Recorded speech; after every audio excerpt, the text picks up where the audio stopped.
I just remember, being at my after school program on the basketball court, and one of the staff members came in and told me that I needed to come to the office. And I ended up going into the office and found my two siblings standing there with my social worker.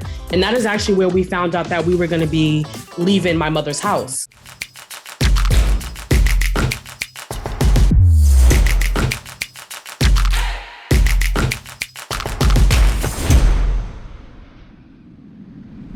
On this episode of the Creator Community, we'll meet Amani Myers, a survivor of the foster care system, a former White House intern, and now vocal leader in motivating the thousands in the foster care system today.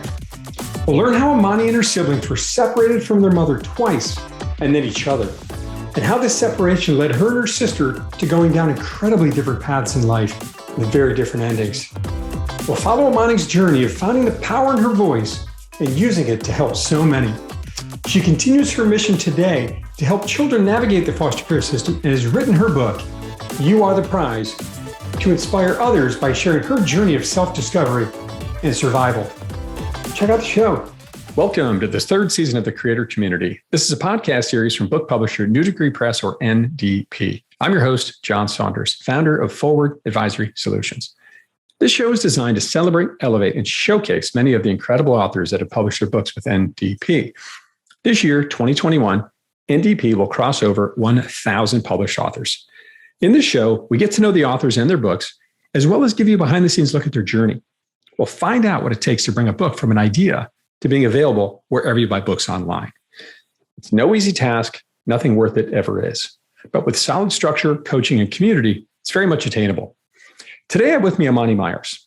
Amani is a first-generation college graduate from Gordon College and the National Urban Fellows Program, where she received her Bachelor's of Social Work, Sociology, and her Master's degree in Public Administration. She has experienced early childhood trauma, loss of her biological family, and has been on a journey to understand her identity despite the challenges she's faced along the way. She takes pride in advocating for children in the foster care system and is passionate about helping to improve the system. Amani worked as an intern at the White House to do just that. And in her spare time, she enjoys traveling on long adventures, hosting random kickbacks with her friends, and hiding under cozy blankets, exploring documentaries. And Amani is now an author of her new book, You Are the Prize, Seeing Yourself Beyond the Imperfections of Your Trauma. Amani's book will be available this December 2021, wherever your books are available online. Amani, welcome to the show. Thank you, John. I'm so glad to be here. It is an absolute pleasure to have you. Oh, what an interesting and diverse journey that you've had along the way. Let's start there if we could, Amani. Tell us a little bit more about your background, your journey, and the career you've had. Definitely. So, I always like to first start off by saying I am from Boston, Massachusetts, the East Coast. And I would say the start of my life was definitely really rough. I was born during the crack epidemic during the late 80s and was born to two parents who were both addicted to drugs and involved in criminal activity. And so at the time, I was left in the hospital because my mom didn't have the ability to take care of me. And so as someone who was born with drugs in my system, there were a lot of challenges that I faced along the way because I was someone that had experienced a learning disability and asthma as a result of the trauma that I experienced in the womb. And so luckily, I would say that I had an opportunity to be raised by my great aunt for the first 10 years of my life. And that is what we would call kinship care through the foster care system. And it's where a family member come and takes you in and, takes care of you until, you're able to go on your own. But during that time, I spent the first 10 years with my great aunt. And then at the age of 10, I remember meeting my mom and asking her, why was it that we didn't live with her? And so she told us that she was going to get approval for us to be taken care of. So at the age of 10, I ended up moving in with my mom. And during that time, I experienced a significant amount of abuse and trauma. I was with my three siblings who were with me. And at the age of 12, we ended up moving into foster care officially. And from there, I was separated from my siblings who I had grown up with for 12 years. And so my time in the foster care system was definitely not an easy journey. I ended up going through the system until I was 18. And at the age of 18, I abruptly aged out. And from that experience, I ended up going off to college and being able to succeed in undergrad, although I transferred a couple times, ended up on Capitol Hill, the White House, and here I am now. What an unbelievable story to go from, this significant family trauma and circumstance, living with your, relatives, back to your mom, going into the foster care system. For those who might not be familiar with the foster care system, Amani, why would they separate siblings like that? Yeah, that's a really good question, John. It's not the intention for them to do that. Their intention is really to keep, siblings together. But that is a law that just recently passed where they're really trying to keep siblings together. I'm not completely sure why we were separated. It was something that had never been explained to me. I just remember, being at my after school program on the basketball court, and one of the staff members came in and told me that I needed to come to the office. And I ended up going into the office and found my two siblings standing there with my social worker. And that is actually where we found out that we were going to be leaving my mother's house. And so on our way to, the house, we ended up going to pick up our things, and our stuff was already at the DSS office, which is the Department of Social Services. Our things were already there waiting for us. And so we didn't even get a chance to say goodbye to our mom. And it was where I went to the foster home where the three of us ended up going at first. And that is where we found out that my little sister was going to be separated from us. And that for me was a really traumatic experience because, I had been with my siblings, again, like for 12 years. And to just suddenly be separated was something that I just had no idea, no clue as to why that was. And I would say that the child welfare system does not do a good job to explaining to young people what's going on. I think that they have a misunderstanding that young people have no idea, have no concept as to understand why things happen the way they do. But the way that you have to really approach it is that you have to speak to young people in a language that is developmentally appropriate for them. And so I think that if it was something that they had done for us, I think I would have had a better understanding. But again, it wasn't something that I understood. And I don't think it's something I would ever understand as to why that we were separated. So you're playing basketball after school one day, as you probably did a bunch of times, and you go into the office and there's your siblings and someone's saying, oh, you're moving out of your mom's house, and you never see your mom again after that? So thankfully, I was able to see my mom because they ended up setting up visitation with us. But in that moment where you're told that you're not able to see your mom again, it's something that is sort of out of this world because, again, they don't give you a lot of information. They just tell you this is what's going to happen and this is where you go. And so for me, I hadn't seen my mom, I believe, like in a couple of weeks after that, because, they're doing an investigation. They're trying to figure out all of what happened, because at this point, she ended up giving us back up to the system. And so I believe during that time, they were trying to figure out all the stuff that was going on. So she made the choice to proactively say, not sure I'm the best fit to do this, and I'm going to send my kids to the foster care system. Yeah, I think it probably at the time was probably one of the most difficult decisions that she could have ever made, because I remember her promising when we first moved into her care that she would never give us up again.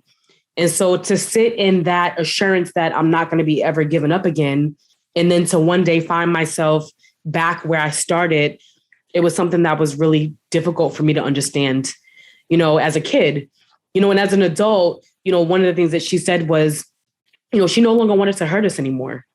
And she was facing 5 charges of child abuse. And so I think for her at that time, she thought that she was doing the right thing for us. But we ended up going into a system that re-traumatized us. And so one of the things that I never really understood was, what was the purpose of me being in foster care if I was going to experience similar things that I had experienced at my home? Including going through this chaotic moment of being stripped out of your house all of a sudden, where you thought you were going to be forever again, right? And then your sister gets taken away. And did you ever reconnect with your sister? Yeah, and I would say, thankfully, I did. I would say that it still didn't feel the same because, again, when you are young, like we were a pact. And so we did everything together. We went to school together. We went to the after school program together. We played together. And so even though I was able to see her, I think that she had a lot of resentment because she didn't understand why was it that she was separated from us. And then a few years later, I was separated from my brother. My brother and I ended up going to schools together. We went to elementary school together, middle school together, and high school together. So we saw each other more often than I saw my sister. And one of the things that I will say is that the child welfare system did try to put us together in terms of location, so close by. But with my sister, she had more disruptions than any of us. So she was constantly moving. And so one of the things that I thought that was really innovative at the time was that my sister was going to a charter school called Epiphany.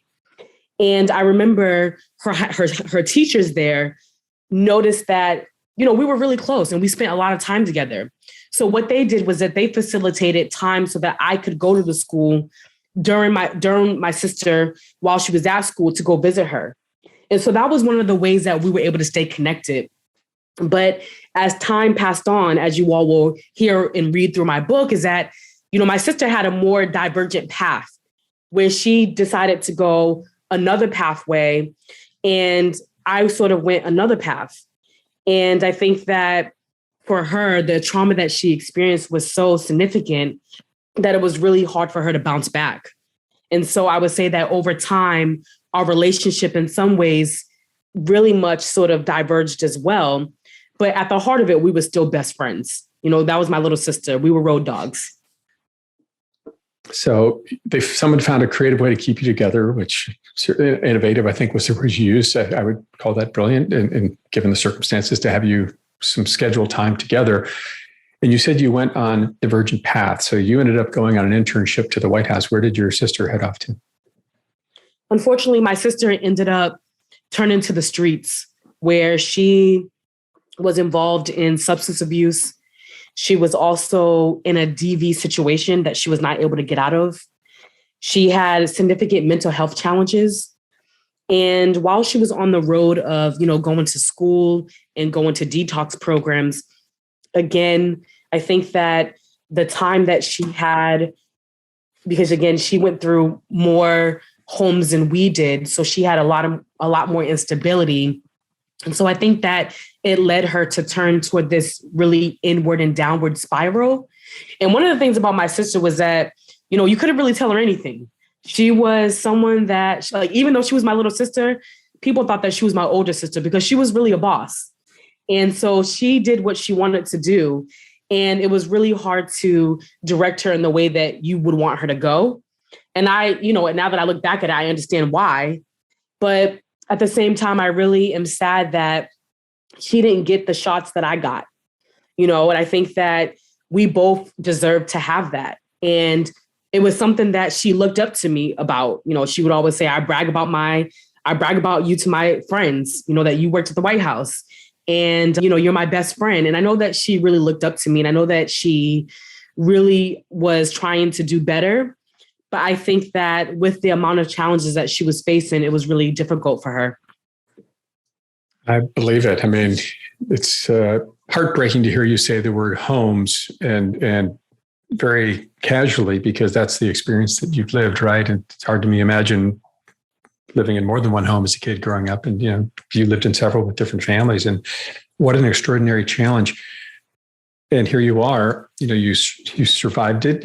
I would argue thriving now in life. And we'll get to more about that in a bit. But what would you say, looking back over that foster care experience, what do you think you've learned from that? Yeah, there's so much that I've learned. I think that one of the things that I've learned, John, is the power of your voice. As a child who had experienced early childhood trauma, the loss of my innocence was taken away at such a young age that I had lost my voice, that I didn't necessarily know that I had a voice. So the things that I was experiencing, I really kept quiet about. And for me, that is something that I think that all too much that happens for young people when they go through these experiences, that they stay silent because they're unable to trust adults. And so for me, I think that one of the things that I've learned most is the power of my voice and the power of my experience. Growing up in care, you don't see while you're going through it that this experience is going to mean something later. I was not on the road to success at all. I didn't think I was going to live past 25. And so to look back and to see that I've made it, I recognize that one of the things that has helped me get to where I am today has been the power of my voice. I've stood up and said things and spoke up about things that I may have not been able to do when I was younger. And so now I have been able to really embrace my voice and use my voice, as well as use my experience to really showcase and to highlight that even though I have gone through some really difficult challenges, that I'm still here today and I'm thriving beyond survival. Power of your voice, even at a young age. Amani, where did that knowledge, that discovery come from for you think? This voice? I think part of it stems from opportunity. I think that when you have an opportunity to use your voice, you are then allowed to be able to showcase that. And so the first time that I felt like I could experience that was when I got accepted into a prestigious internship program on Capitol Hill, where I had an opportunity to work along senators in the child wealth industry to really showcase and to highlight the things that young people were experiencing. I, on the other hand, did not really understand how me aging out, how that impacted thousands of young people in our nation. I just thought it was something that I experienced. But it wasn't until I was given an opportunity to work on Capitol Hill, and I had an opportunity to write a policy report where I focused on one thing that I wanted to change in the foster care system. And that was an opportunity for me to use my voice. So I decided to focus on how do we train our foster parents and our caregivers in trauma-informed care techniques so that when young people enter the foster care system, they're not being re-traumatized. How do we train our foster parents to actually care for our children? Because young people who are being removed from their homes, that's a traumatic experience within itself. So I had an opportunity to write a policy report. I researched it, worked alongside some team members that helped me put it together.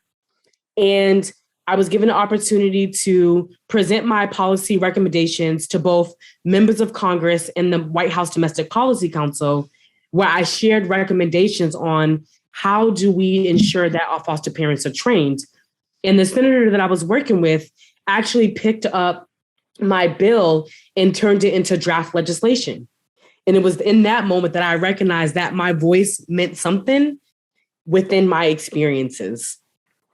That is absolutely incredible. And there's a little bit of a gap in the story here I'd like to fill for our listeners, which is, I think a lot of people would like to be interns in the White House, and a lot of people would like to have their children be interns in the White House, and probably didn't have the life experience you have. How did you get from the foster care system to this internship? Yeah, and I think that when you talk about the gap, this is actually before I went to the White House. That experience of me writing that policy report and presenting it to members of Congress is actually what led me to the White House. I received a call from my former supervisor saying that the White House was really impressed with my report and invited me along with other interns to apply to the White House internship. And so I applied and I got accepted. And again, that was another instance where that showed me that I was on the right path. Because again, it was something that I had never, ever imagined. I never even imagined being on Capitol Hill, better yet, the White House. And so to get that call to say, hey, we recognize your life experiences, we recognize your expertise, and we want to see you bring those experiences to the work that we're doing was truly a highlight of my experience. Incredible. One last dot to connect here in my mind, which is you were sitting around in the foster care system and you sat down to write a paper. What drove you to do that? I think that what drove me to do it was that thinking this paper that the White House recognized and someone said, hey, you should apply for this internship. Like, why did you sit down and write that paper that became a draft bill? Yeah, I think that for me, again, I've always been someone that's about fairness.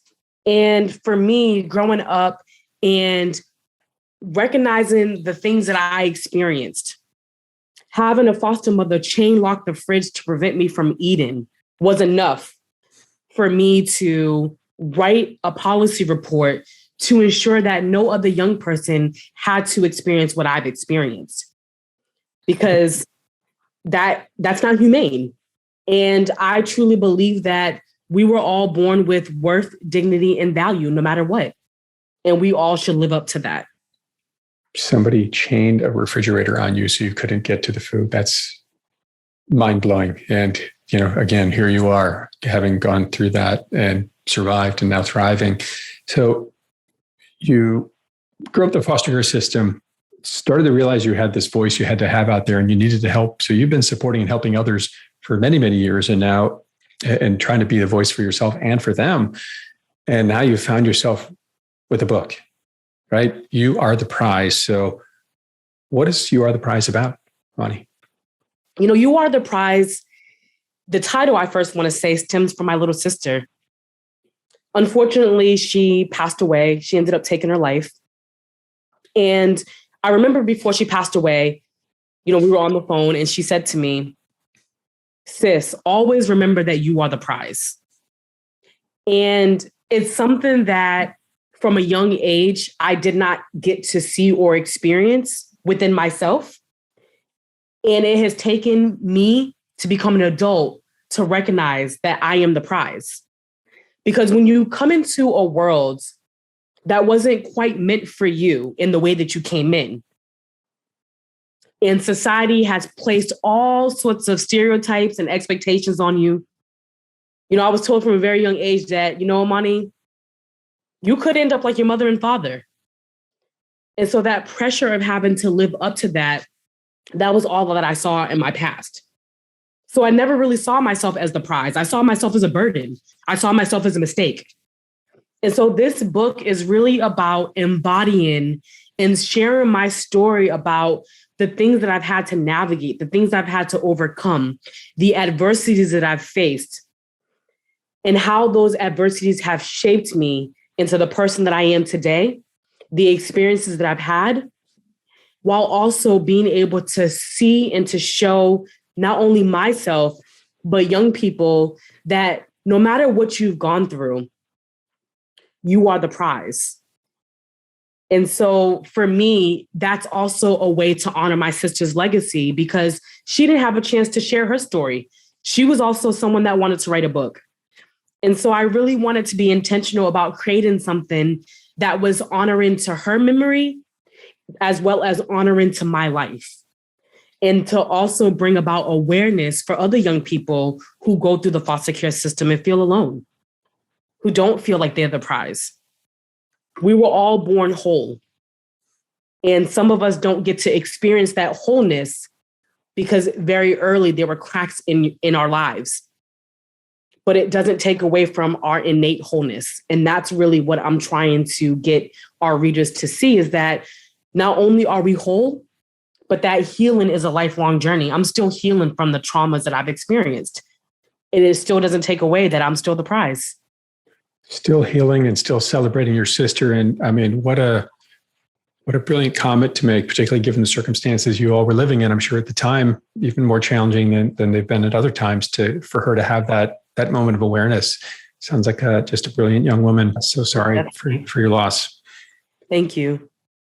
You've talked, I think, to me before about mentors in your life, and how have mentors impacted your life along your journey? Yeah. So I would say that, one of the stories that I want to share with you is something that comes up in my book, because mentorship wasn't just something that just came. It came upon a mistake that I came across.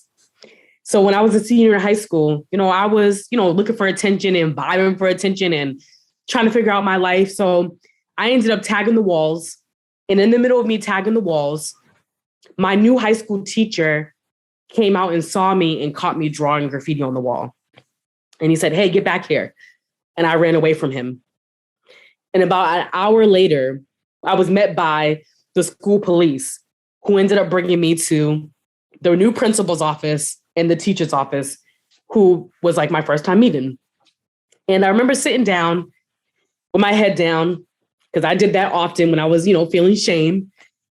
And the question that they said to me is, what is something that you like to do besides drawing graffiti on the wall?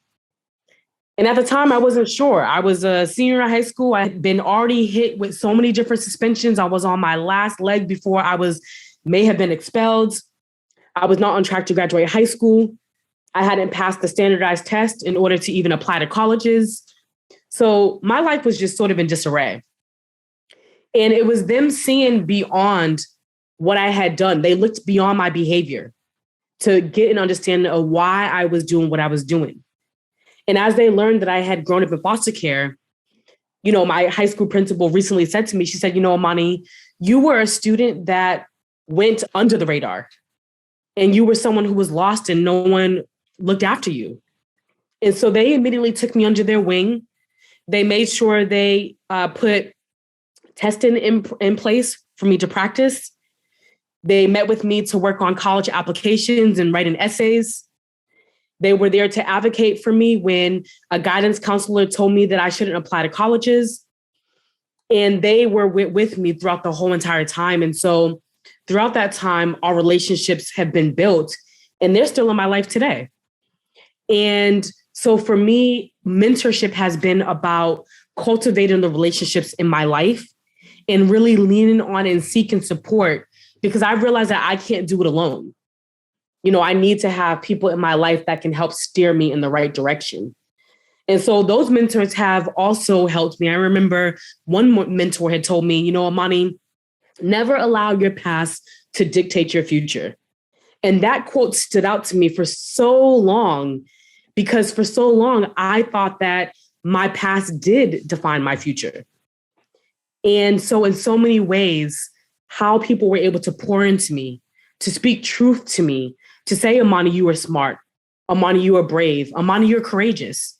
Amani, you got this. Just speaking those words to me showed me that, you know what, Amani, those negative statements that were placed on me so young were then replaced with all of these positive messages. And I had so much fuel to work off of, whereas I didn't have before. And so my mentorship happened later in life when I was a senior in high school. And thank God they caught me there. If they hadn't caught me there, I don't know where I would be. Incredible. And I think this speaks to the subtitle of your book, right? Seeing yourself beyond the imperfections of your trauma.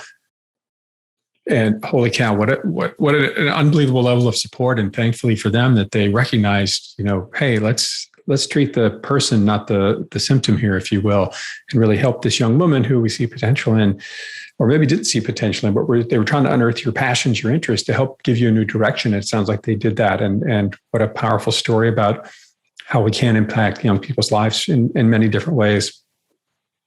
Definitely.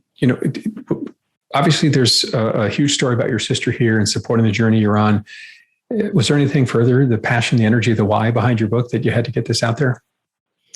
Yeah, at the age of 12, I had just went into the foster care system. And, I've been in therapy my entire life. And so I was met with this therapist and I shared with her that I really wanted to write a book.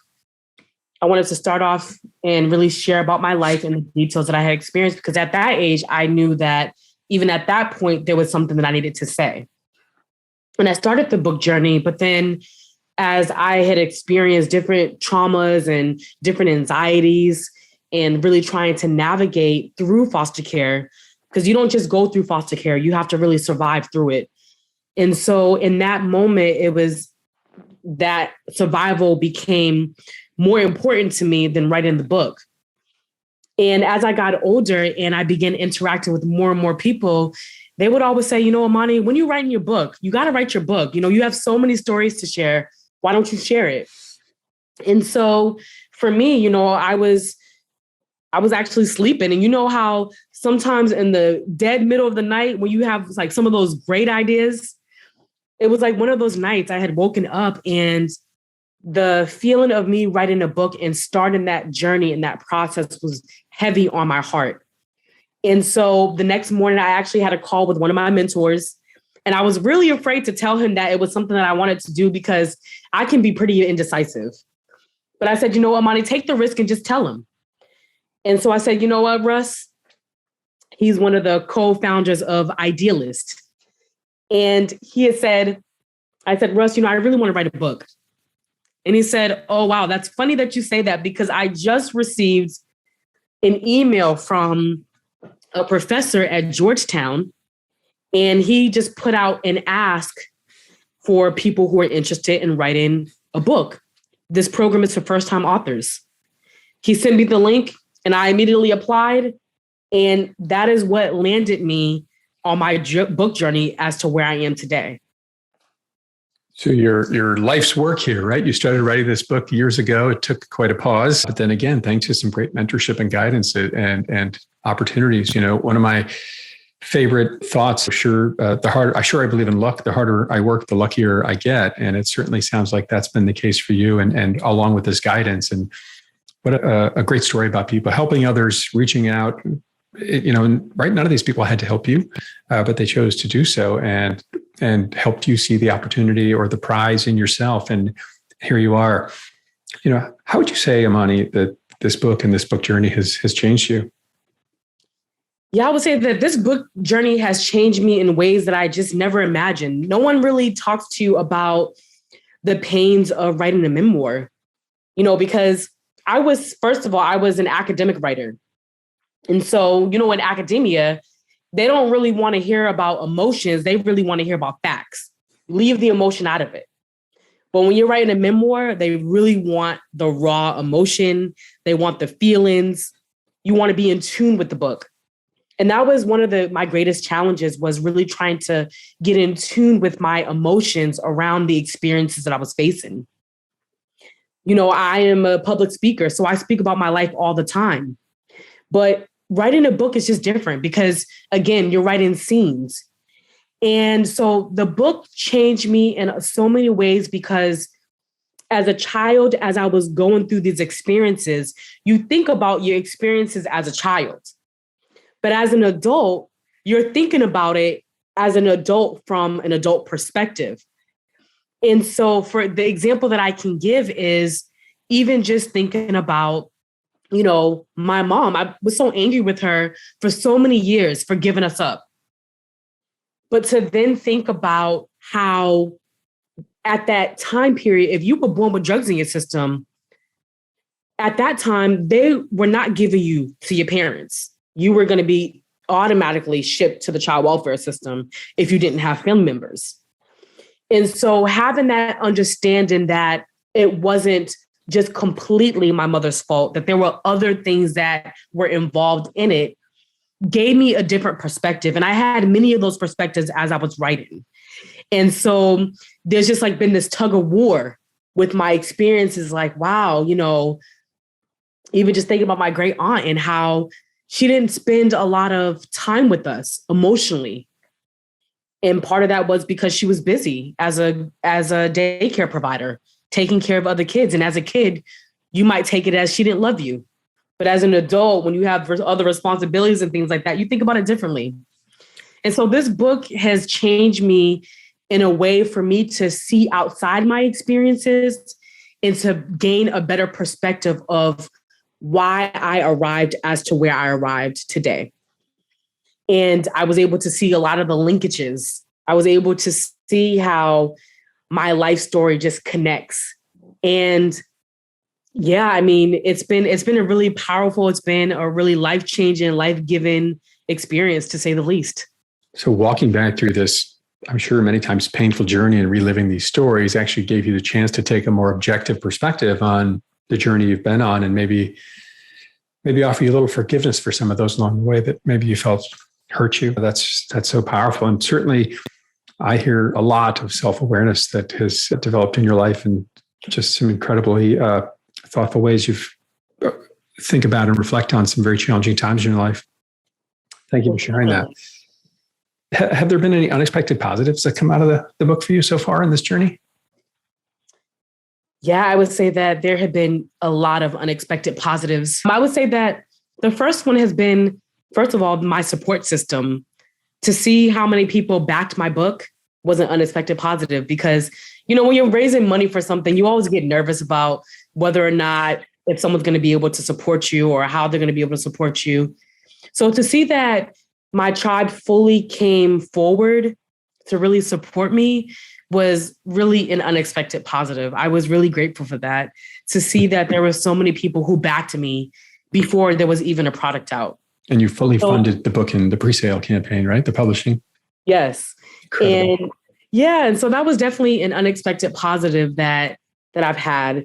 And I think another unexpected positive has been meeting people along this journey who say, you know, Amani, your book is something that people need to see. It's something that people need to hear about. And so for me, you know, as someone who, you know, prides myself in my work, sometimes I'm not always sure how good my work is. And so to hear it and to see that backing from people has been really cool. And I'm really appreciative of that. You've got immense support behind the book. And I got a quote from the Boston Globe for you. Laura Cromaldi shared this about your book. Amani's story is proof that our society follows flawed logic that measures people by their zip code, standardized test scores, and skin color. If any of those factors accurately predicted how far a person goes in life, Amani wouldn't exist. But Amani thrives, and that should be our call to reject the standards that threaten to deprive us of her vitality and spirit. Laura Cromaldi, Boston Globe. Incredible. How did it feel to get that quote back from Ms. Cromaldi?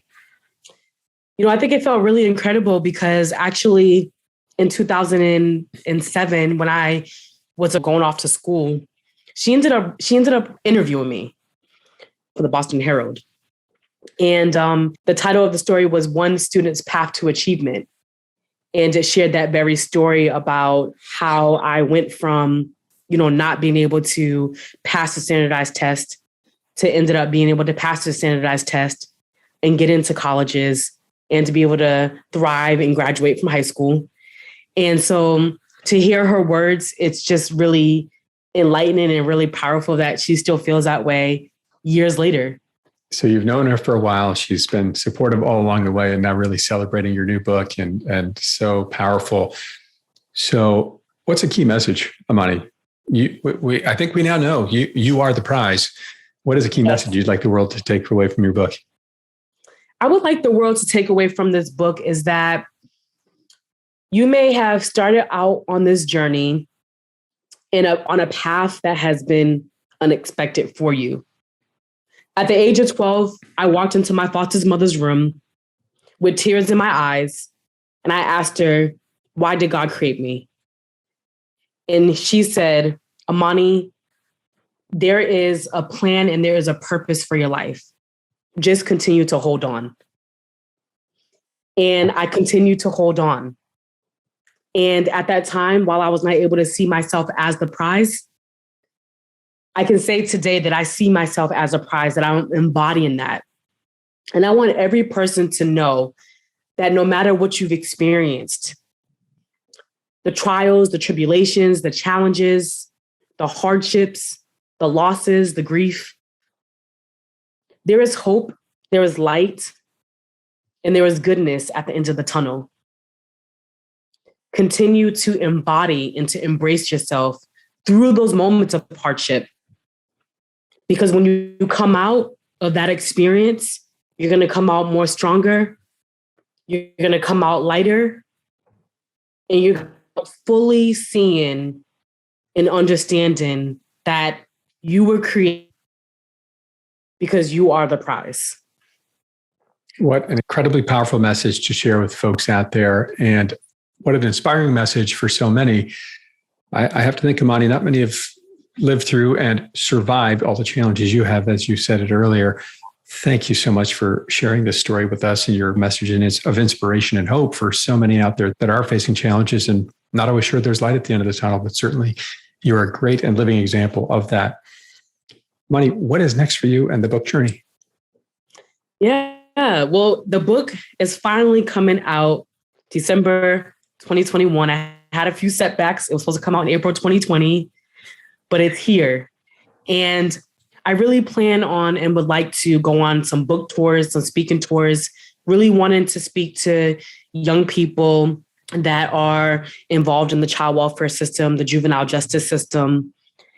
And so I want to see these books in colleges and universities. And so I have a lot of more work to do, but I'm excited to see where this book is going to go. no doubt in my mind, many incredible days ahead for you and hundreds, if not thousands of kids you will help and inspire along the way. Amani, if people want to learn more about you and your book, where might they go? So they can go to www.facebook.com/Amani Writes a Book. You can also follow me on my LinkedIn page, Amnoni Myers. You can also check out my website, which is www.amanimotivates.com. Hopefully within the next few weeks, my book will be up on Amazon, Goodreads, and all of those other great places. Awesome. You Are the Prize, Seeing Yourself Beyond the Imperfections of Your Trauma will be available this December 2021, wherever you buy books online. Amani, thank you so much for being here today and sharing your story. Thank you, John. And thank you to everyone who's listening. Pleasure to have you here. I'm your host of the Creator Community, John Saunders. Check out Amani's book and keep moving forward.